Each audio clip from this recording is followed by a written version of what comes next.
You're listening to the Toolstation Western League podcast with Ian Knockholds and Tom Hiscott.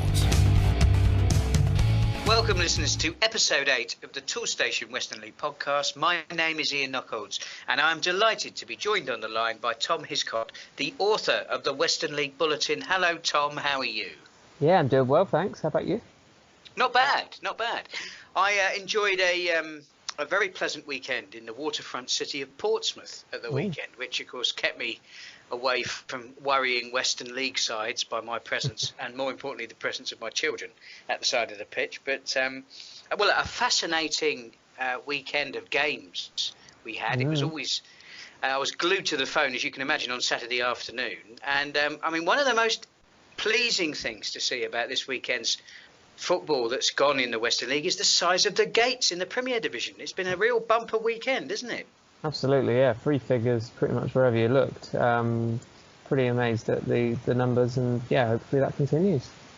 And it's also good to see that sides that are doing well in the league, and this of course always isn't, that's not always the case, that sides that are doing well in the league are rewarded with big gates. We've seen big gates at Bridgewater, and we've seen big gates at Shepton Mallet. Shepton, of course, is one of our feature games on the podcast this week. I'm talking to Craig Loxton, the manager of Shepton Mallet. Of course, we've had Craig on a lot over the years, and he's always fantastic value on the podcast. Definitely a flavour of Somerset. Probably not too much cider to be had, but we've definitely got a flavour of Somerset. In fact, if we got a flavour of anything, it would be more cheese, because along with Craig Loxton from Shepton Mallet, just down the road, we've got on the manager of Cheddar, Shaun Potter. So it'd be great to hear from Shaun as well. Anyway, we kick off this week's edition of the podcast. Our first feature game from Saturday the 28th of September is the top of the table clash, the clash of the titans. The irresistible force meets the immovable object. Well, I'll let you decide which was the irresistible force and the not so immovable object, but it was Bitton against Plymouth Parkway. 6 goals, plenty of action to talk about, Tom. Yeah, absolutely, plenty going on there, and one of the bigger crowds, as you mentioned, down there at Bitton. But it was Parkway very much laid down a bit of a marker, really. A 5-1 win away at Bitton. Obviously relinquished a 3-goal advantage last week, and made sure they didn't do the same this time around. Billy Palfrey putting them ahead after just 6 minutes, but that was how it stayed until the break. But then had goals early in the second half from Aaron Bentley and Adam Carter. Took them 3 goals clear, and obviously Keynsham had fought back from a similar situation against Parkway last week, but it wasn't to be for Bitton, and Parkway powered home. Palfrey scoring again. And there was also a goal from Jordan Kopp in the final 20-odd minutes. And they ran out 5-1 victors away at Bitton. Of course, still early days in the Premier Division, and I'm sure Bitton will remain there or thereabouts. But that's a big statement of intent from Parkway there. We've had they had a little blip earlier this season, but clearly they're going to be, as we all know, ones to watch this season. Our next feature game is another Devon side. This time it's Buckland Athletic, and the visitors were Clevedon Town. Yeah, and very much informed visitors. Well, 5 league wins on the spin now following this 3-2 victory away at Buckland, but it wasn't easy for them. They did push into a 2-goal lead pretty early on. George King scoring twice inside the opening quarter hour to put them in control, but then Buckland managed to get back level. Tom Dunlop heading them half in the deficit with a header. Then down Western, firing home a penalty. As I say, drawing the sides level just after half time, I think that one came. But it was Clevedon who managed to push on and score the vital 5th goal. And it was Jay Murray who managed to bag that one. And as I say, 5 league wins on the spin. Clevedon having a really promising start to the season. Of course, Buckland haven't enjoyed the best of starts this season, and a managerial casualty has already occurred there. And of course, as we know, when Buckland have a managerial problem, there's only one knight on his charger that comes riding over the horizon. And we shouldn't even say it's a knight on a charger, because they don't get the cavalry, they get the entire castle, Adam Castle to be precise. He's back there, and we may well be hearing from him on the podcast soon. Of course, he's always great value. Now, our next game, 4 goals at Chipping Sodbury. but all of them for a rejuvenated Bridport. Absolutely. And you talk about management change, and that's very much the case at Bridport. I think they got rid of, or had a parting last Friday, and it seems to have paid off in the short term. A 4-0 win away at Chipping Sodbury, and that's very much what they needed. And another really good gate there at Chipping Sodbury, which is good to see. But it was the away side who ran out pretty convincing victors. Lewis Clark, Tom Richardson, Callum Thompson, and Max Westlake on the score sheet for Bridport, and their first clean sheet of the season as well. So pretty promising signs at both ends of the table, and maybe the new management team have got something to work with there for Bridport. Certainly was a big gate there, 3-figure gate, but the biggest gate of the weekend came at Shepton Mallet. Shepton, of course, who've had a very good start to this season. The visitors were Brislington. Sometimes for the sides that are doing really well, it's not just about the teams above them or traditionally the bigger sides that they're able to beat. It's always about those sides that they are favourites to pick up points from. And Brislington certainly fall into that category, but of course Brislington are no mugs. Shepton's good form continued, and the home fans who came out in numbers would have gone home happy, Tom. Yeah, absolutely. 228 there. I think it's a community day, so fantastic to see. And hopefully many of those that were maybe there for the first time or haven't been in a while will be back soon, because this is it's looking like a really good Shepton team that they can cheer on Saturday afternoons. Still unbeaten in the league this season, and a 4-1 win over Brislington on Saturday. Finn Haynes getting a goal, also a goal from Joe Morgan, who's had a good start to the season, but even better has been Jack Fillingham. Brilliant signing. He scored twice more, and helping them to a 4-1 win at home to Brislington. Well, I could have had Craig Loxton on probably every week so far from the podcast. Such have been the results that Shepton have had, particularly in the cup competitions where they've done phenomenally well. But I thought it was about time we did get Craig on, and I started off by congratulating him on what's been a fantastic start to their Premier Division campaign. It was hard to predict how we would go, considering we sort of had a reshuffle of players and added to the management. But like you said, we've had a great start, and we're just sort of carrying on the momentum at the moment. Hopefully it can carry on through the rest of October. I mean, the Premier Division is looking incredibly strong this year. Are you surprised that you're still the only unbeaten side in the Premier Division? Yeah, obviously we had a good cup run as well, which is why we've probably played a few less league games than everyone else. But like you said, there is some tough teams that have come into the league, so it is going to be hard, I think, to stay unbeaten. And we have got a lot of tough games coming up, especially in October towards the end of it. So we'll probably have a sort of better view on things as those games come. I mean, do you think perhaps part of how well you've done this season has been because some of the Premier sides you've come up against have underestimated Shepton Mallet? It's one of those funny leagues. I think anyone can beat anyone on their day. You just need to have that consistency, and that's what we've tried to draw into the boys. We know that every game we're coming up against, it's going to be tough, and it's just drilling our lads into repeat performance.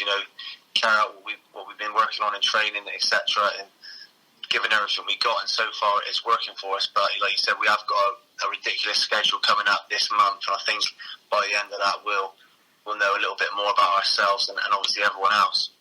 Well, obviously getting positive results is one thing, but you've got to back it up with the games that you're expected to win, and I think arguably you were expected to get something out of Saturday's game against Brislington. You enjoyed a comfortable 4-1 win. Were you happy with the performance your side gave? Not particularly, especially first half. We weren't very good. It wasn't the greatest game to watch, I've got to be honest.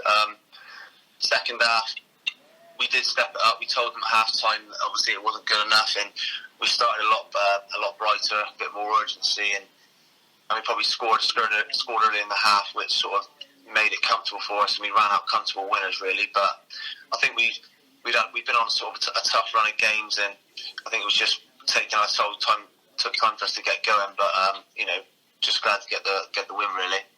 You sound like a manager with pretty high expectations for his side. What expectations have you set for the team this season in terms of where you're hoping to finish? Well, we spoke because we are a really new group.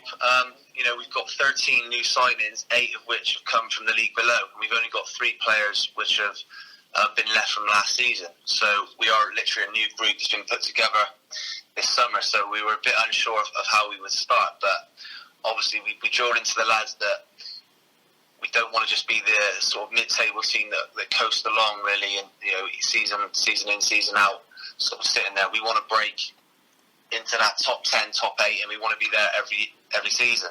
But obviously with the start we've had and how we are up there and the teams we've come up against, and we're competing every week, we want to stay there. We want to stay there for the rest of the season. We know it'd be a tough ask, but the run we're on at the moment, we're confident, and just hopefully we can continue that throughout the season. Well, you've mentioned a couple of times now that there's been some major sort of changes in personnel in the closed season.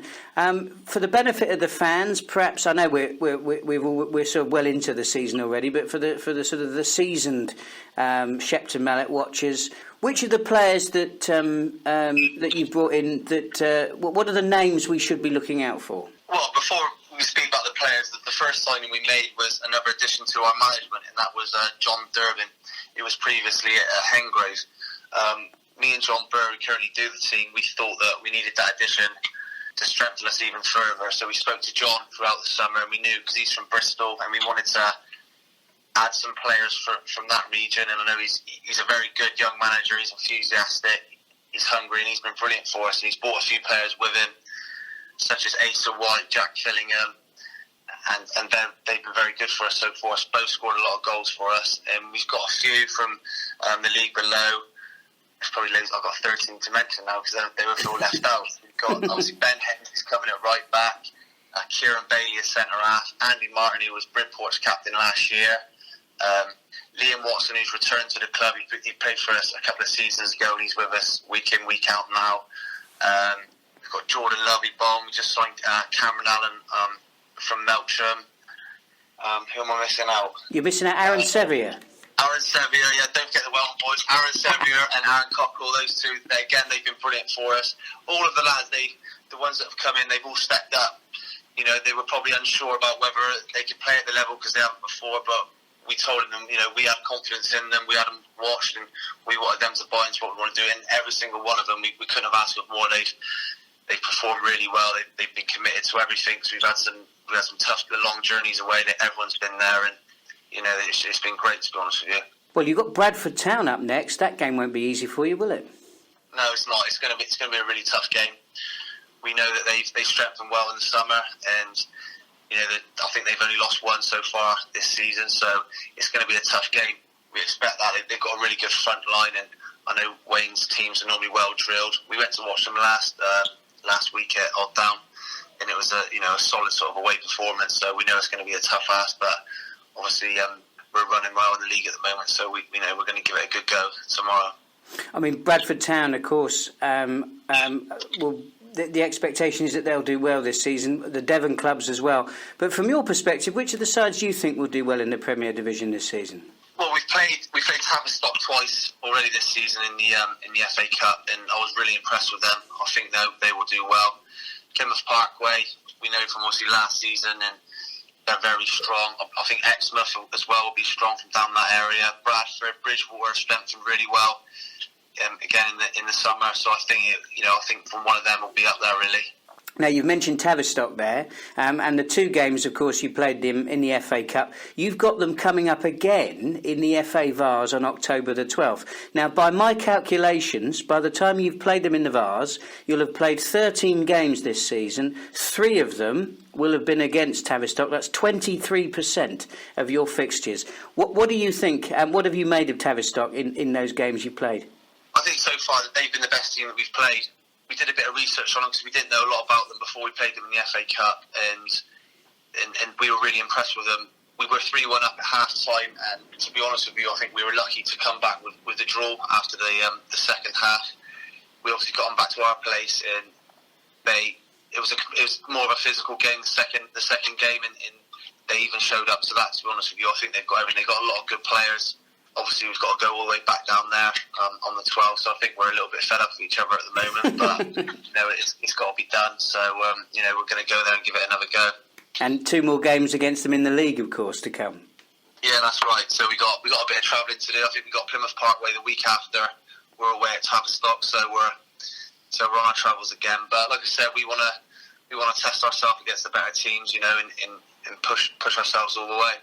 Now, one final question for you, Craig. I noticed on social media that Saturday was a community day for the club. Can you tell us a little bit about that? Yeah, we've got a fairly recently sort of formed youth section. John Bird, the other manager with us, he's behind that with Paul Napper, and they've got a load of sort of local coaches that got back involved. It's probably about the last sort of 5 years now, I think it's been running. They've literally started from sort of under 6s, goes right the way up to sort of under 16s. Then obviously you've got your under 18s, then goes to our reserves, then into our first teams. And it's just sort of getting it back in the community, really, because it did stop for a few years, but there's a feel-good factor in the town at the moment, and we host. I think it's the second year we've hosted it, and there was, I think, 230, watching us, and it's just creating a pathway, for the youth to come to Shepton, and hopefully they can all build themselves up and break through into the first team. If you're thinking, Tool Station, I know they'll save me money, but do they have all the top brands? DeWalt, Makita, Einhell, Stanley, Myra, Kudox, Nest and Santex. Yeah, they do. Over 15,000 trade quality products in the range from the leading brands with prices that are hard to beat. If you want a helping hand to save on your next job, try Tool Station. With over 300 branches, there's always a Tool Station near you. Moving into the First Division, and we kick things off with a 7-goal thriller. It's at Bishop Sutton. The visitors were Almondsbury, and it was the visitors that went home happier, Tom.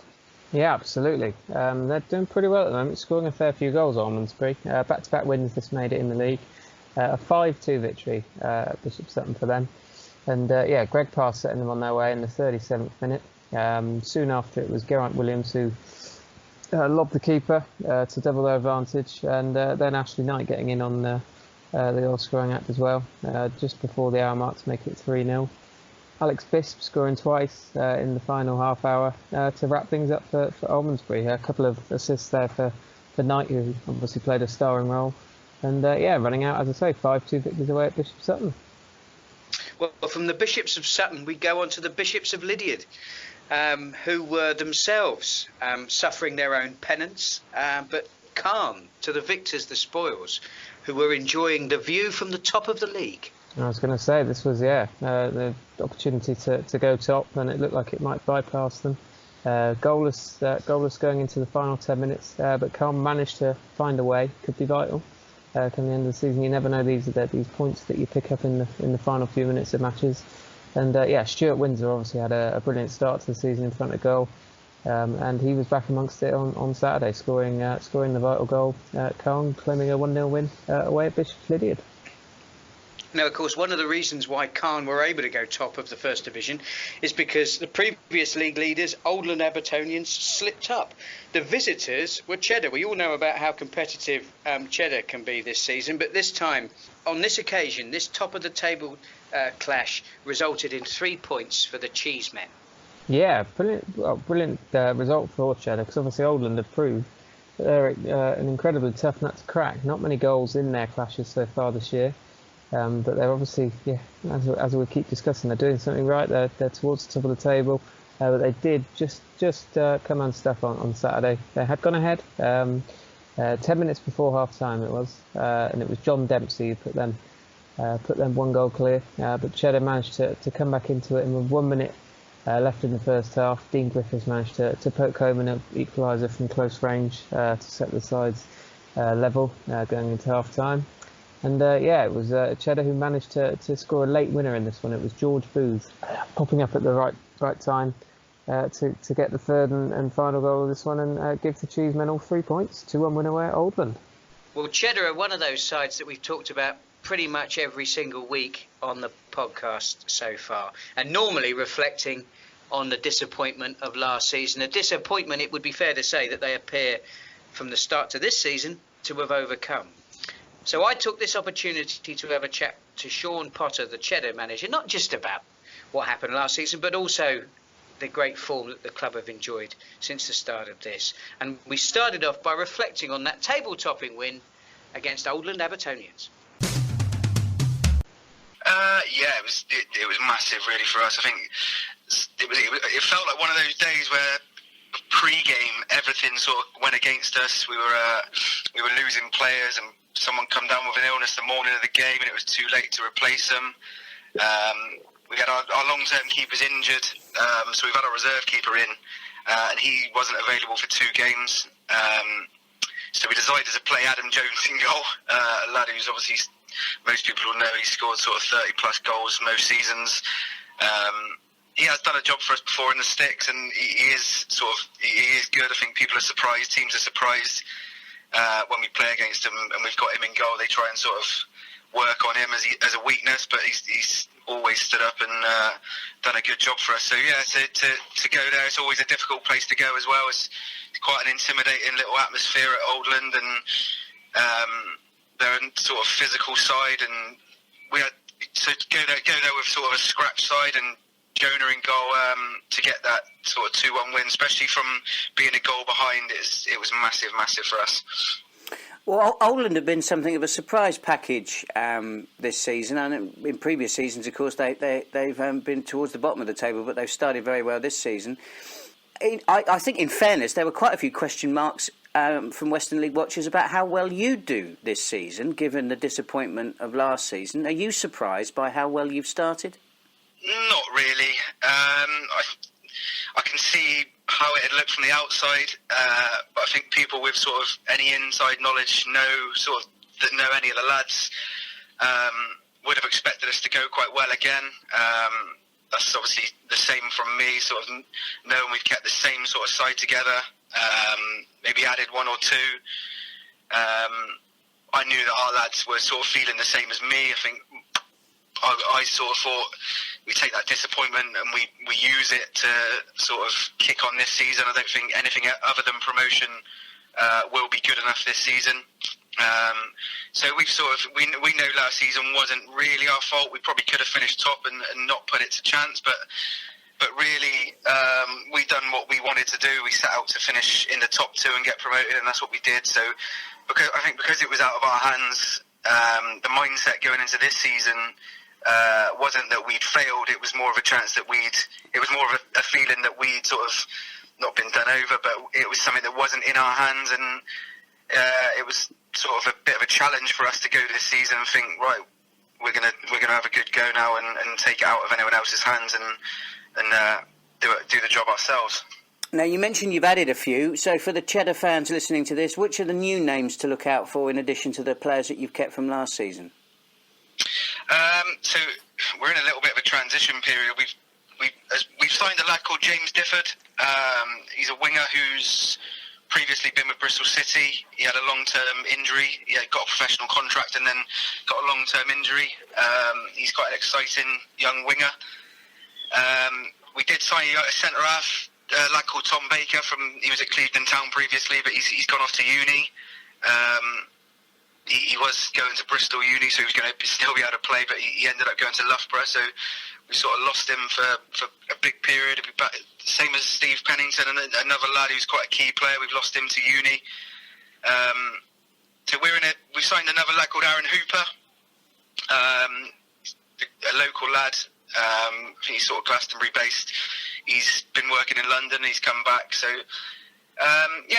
We've added some depth to go with sort of what we've had last season, and we're sort of, because we've lost the lads to uni, we're sort of trying to sort of bring in the right players to replace them. We're not in any sort of rush. We're not going to rush and sign players out of desperation and sign the wrong players, because we need to sign the right players, the players that can fit into the way we play, the players that will fit into the dressing room, which is a key aspect of why we do well, and it's that team spirit in the dressing room. So we've got to try and find players that not only fit on the pitch but fit off the pitch as well. So it's something we're not really rushing into.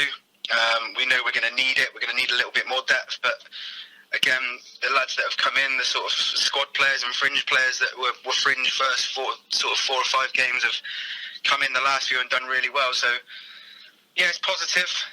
We probably need to, like I say, add a bit more depth, but but at the moment, yeah, it's positive. Now, you've already mentioned your ambitions for the season. Obviously, you're looking for promotion.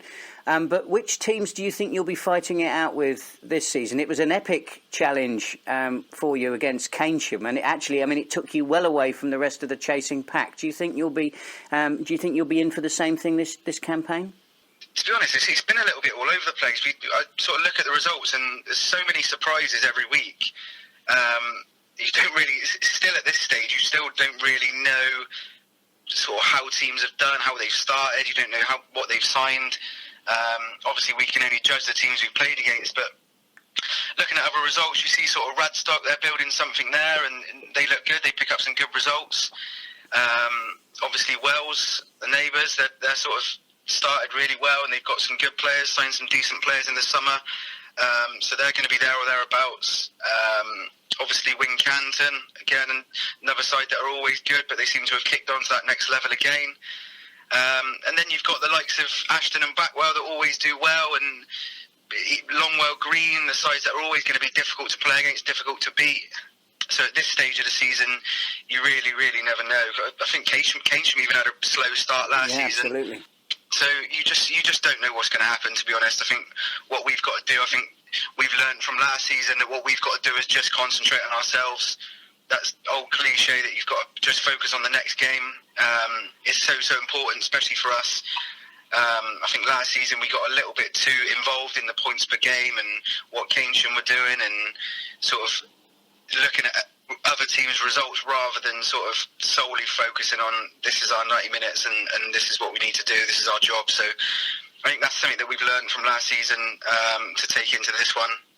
You never know what any side is going to be like when you play against them, so we've got to focus on what we do, focus on our job and get our job done. So that's the way we're looking at it. Well, the next game is against Hengrove. Now, they made a bad start to this season's campaign, but Jamie Hillman does look like he's steadied the ship there now, so that won't be easy for you. No, it's every game's tough in this league. There'll never be a game, whether we're playing the team that's top or bottom, I'll never sort of look past the team and think that that's a comfortable game, because I think I've learned since I've been with Cheddar that there's no comfortable games in this league. And looking at their results over the last sort of, like you say, few games, they've really picked up and they've got some great results. They got, I think it was a 0-0 draw away at Oldland a couple of weeks ago. So look, we know Oldland's a tough place to go. So it's not a poor team that go there and get a 0-0 draw. So yeah, we're treating that like we say, like we do every single game, and we're treating them like we could be playing the team at the top. And my thanks to Shaun for his time. Now, finally, the last feature game we have features everybody's favourite Jekyll and Hyde side in the First Division. It is, of course, Radstock Town. In the last game that they played, which I believe was away at Bishop Sutton, it was certainly Dr. Jekyll that turned up. But I'm afraid for Longwell Green on Saturday, Tom, they came up against Edward Hyde.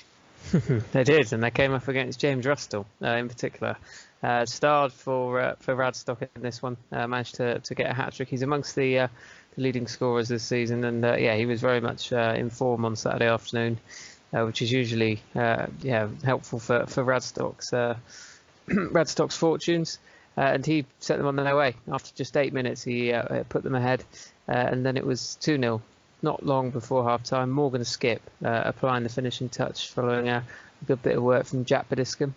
Longwell did pull a goal back 2 minutes into the second half, but they were then reduced to 10 men, with Rustle converting the resulting spot kick, which really obviously put the result beyond doubt almost. And then obviously Rustle completing his hat-trick in the closing stages after being teed up by Josh Howe. So a good result for Radstock, and move back into a promising position in the top half of the table.